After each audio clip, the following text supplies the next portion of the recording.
આગળ આપણે વિડીયોમાં જોયું કે આપા મેપાનો વિડીયો જોયો, આપા રતાનો વિડીયો જોયો.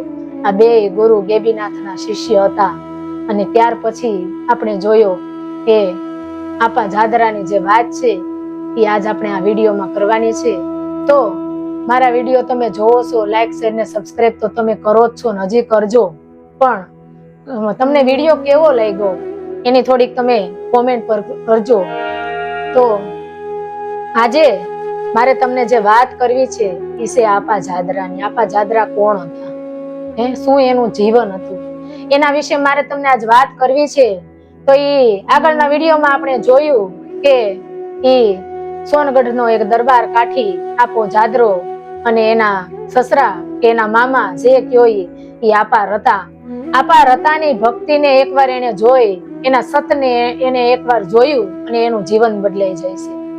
જ્યારે પહેલી જ વાર એને આપા રતાના જે દર્શન કર્યા, એના સતના દર્શન કર્યા, ત્યારથી એનું જીવન બદલાઈ ગયું છે. આપા જાદરા ત્યારથી દરરોજ સવારે ઉઠી અને પોતાના હાહરાના પોતાના મામાના ઘરે જઈ, અને ત્યાં બહુ સેટું નથી, મોલડી થી સોનગઢ, મોલડી એનું હારું છે અને સોનગઢમાં પોતે રહેશે, અને મોલડી જઈ અને આપા રતાના દર્શન કરે, પછી સવારે મોઢામાં પાણી અને શિરામણ કરે છે.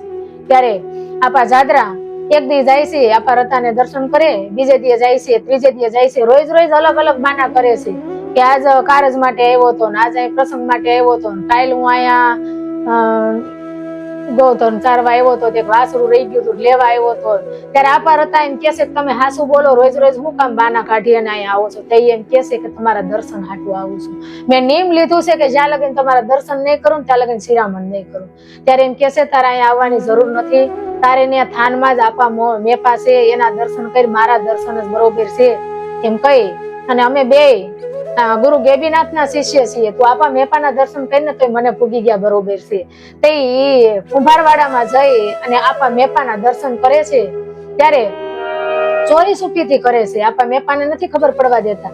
હવે આપા મેપા તો ચાકડો ફેરવતા હોય, વાસણ ઉતારતા હોય, નળિયા ઘડતા હોય, ઘોડા ઘડતા હોય, તાવડિયું બનાવતા હોય, અને નાના મોટા વાસણ બનાવીને એની દીકરી વોવારું છે એ બધે ભૂકવતી હોય.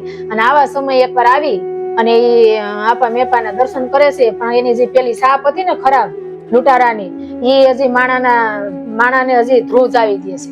એ બીવે છે માણા એના કે આ કેમ એવો હોય છે અટાણમાં, બધા બીવા માંડે. બાયું તો કામ કરતી આડાહળ્યું થઈ જાય. અને આવી રીતે બે ત્રણ વાર આવ્યો તો આપા મેપાએ કીધું ભાઈ તું અહીં ન આવતો હવે કે મારા ફળિયામાં. તો એ વાડમાંથી ને સીંડામાંથી ને ઝાપામાંથી ને ડેલિયાથી ને ખડકેથી ગમે ત્યાંથી દર્શન કરી લે.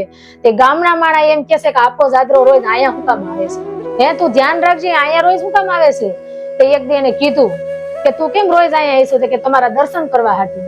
ત્યારે એને 3 ભવની જ્ઞાન હતું, 3 કાળનું જ્ઞાન હતું. ઓળખી જાય છે કે આપો જાદરો હવે સુધરી ગયો છે, એને આશીર્વાદ મળી ગયા છે, એ કોઈ પુણ્ય આત્મા છે. ત્યારે આપા જાદરા અને એ જે મેપા ભગત છે, કુંભાર છે, પ્રજાપતિ છે, એ દરરોજ સત્સંગ કરે છે અને એનું જીવન આખું પરિવર્તન થઈ ગયું છે. ભૂખાને રોટલો દે છે, કમાણીનું જ ખાય છે, અનીતિનું લેતા નથી, નીતિનું જ ખાય છે. આમ આપા જાદરાનું ધીમે ધીમે કરતા જીવન સુધરતું જાય છે. ઘણા દિવસો, ઘણા મહિના, વર્ષો વયા ગયા પછી એક દી એવું બન્યું કે એની પસવાડે રો કકળ થતો હતો. એની ઘેરેથી માગબાઈ એમ કીધું કે એટલો બધો એનો રો કકળ થાય છે. જોયું તો વાહેના જે ટેલિયા હતા, એનો દીકરો, એક 5-7 વર્ષનો દીકરો, એ મૃત્યુ પામે છે. એની માનું રુદન જોયું નથી જાતું, એટલું રોવે છે કે ગામના ઝાડવા રોવડાવે, એટલું એનું રુદન છે. એ 2 જણા જાય છે આપા મેપા પાસે, તમે આનું કઈક કરો નહીં કે ભાઈ મરી ગયો છે, કે તમારાથી થાય, મળદા બેઠા થાય, કે બાપ તમે કઈક આનું કરો. તો એમ કે છે કે જીવ હાટે જીવ દ્યો તો થાય, બહુ એવું હોય તો તારો દીકરો દઈ દે. ત્યારે 2 જણા એકબીજાને સામું જોવે છે કે વિચાર કરશો ને, પરિયાણ કરશો ને તો ત્યાંથી સ્મશાન યાત્રા નીકળી જાય. અને 2 જણા ઘેરે આવી પોતાના દીકરાને નવા કપડા પહેરાવીને સજી ધજી અને કે છે હાલ તારે આજ પરગામ જવાનું છે. એના દીકરાને પોતાના દીકરાને આપો જાદરો લઈ જાય છે અને એમ કે છે આપા મેપા કે જે મળદું પડ્યું છે ને, તમારા દીકરાને કયો એના કાનમાં એમ કહી દે કે તારા હાટાનું હું જાઉં છું. અને દીકરો બોલ્યો તારા હાટાનું હું જાઉં છું, અને દીકરો ઉભો થઈ ગયો. આ દીકરાનું મૃત્યુ પામે છે અને પછી જે કોળીના માણસો હતા, ટેલિયા હતા, એ બે માણસ ખૂબ રાજી થાય છે કે મારો દીકરો ક્યાંય ગયો તો, બચ્યું ભરે છે, બકા ભરે છે, મારો દીકરો ક્યાંય ગયો તો. અને એ આપા મેપાના પગમાં પડી જાય છે, આપા જાદરાના પગમાં પડી જશે. સમય જાતા એ માગબાઈની કુખેથી બે દીકરાનો જન્મ થાય છે. એમાંથી એક એનો ચેલો ગુરુ ગોરખો બને છે. તો આપો જાદરા છે એ તો પછી તો ગામો ગામ એનો સત્સંગ મંડાય છે. આ ગામથી ઓલા ગામ, થાનગઢના આજુબાજુના નાના નાના ગામડામાં રાતે આપા જાદરા સત્સંગ કરવા જાય.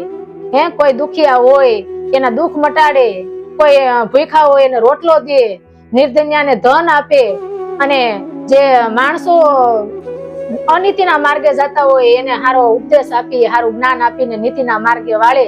અને પોતાનામાં પણ થોડુંક સત છે, અને પોતાને પછી તો 3 કાળનું જ્ઞાન આવી ગયું હતું. એટલે આપા જાદરા છે એને તો લોકો પગે લાગે, એના દુઃખ એને પાસે જાય અને રજૂ કરે. ત્યારે આપા જાદરા એક જે આણંદગઢ ગામ છે ત્યાં જઈ અને એનો રાતે એનો સત્સંગ કર્યો છે.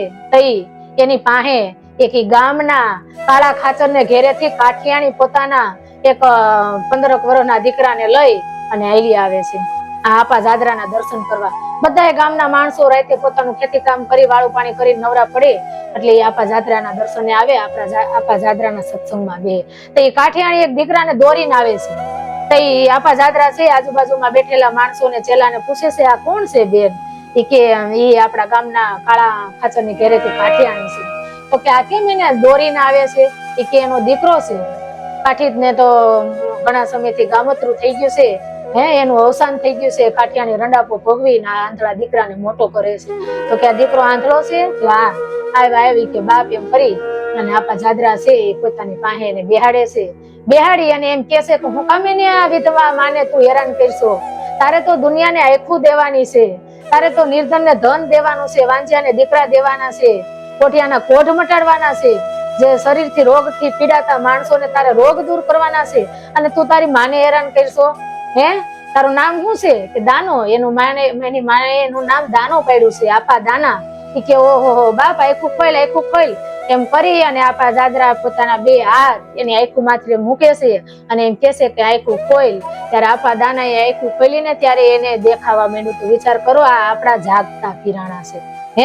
કે આ આપણા જાગતા પીરાણા છે ને આખું માથે હાથ મૂક્યો અને એમને દેખાવા માંડ્યું. અને ત્યારે આપા દાના ને પણ એ એક પુણ્ય હાથમાં હતું. એને એમ થાય છે કે ઓહો, હવે આ જીવન પ્રભુ ભક્તિમાં, માણસોની સેવામાં, ગાયોની સેવામાં જીવન સમર્પિત કરી દેવું છે. હવે મારે ઘેરે નથી જવું.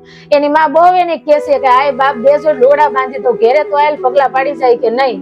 આપો જાદરો સમજાવે છે પણ આપા દાના ઘેરે નથી જતા. અને ત્યારથી આપા જાદરા ભેગા રહેવા માંડે છે. આ આપા દાના કોઈ નહીં, ચલાળામાં જેની જગ્યા બાંધી છે ને એ આપા દાના છે. એ જગ્યા બાંધી એની જે વાત છે એ હું તમને આગળના વિડીયોમાં કરીશ. આમ એ આપા જાદરાના શિષ્ય એ આપા દાના હતા.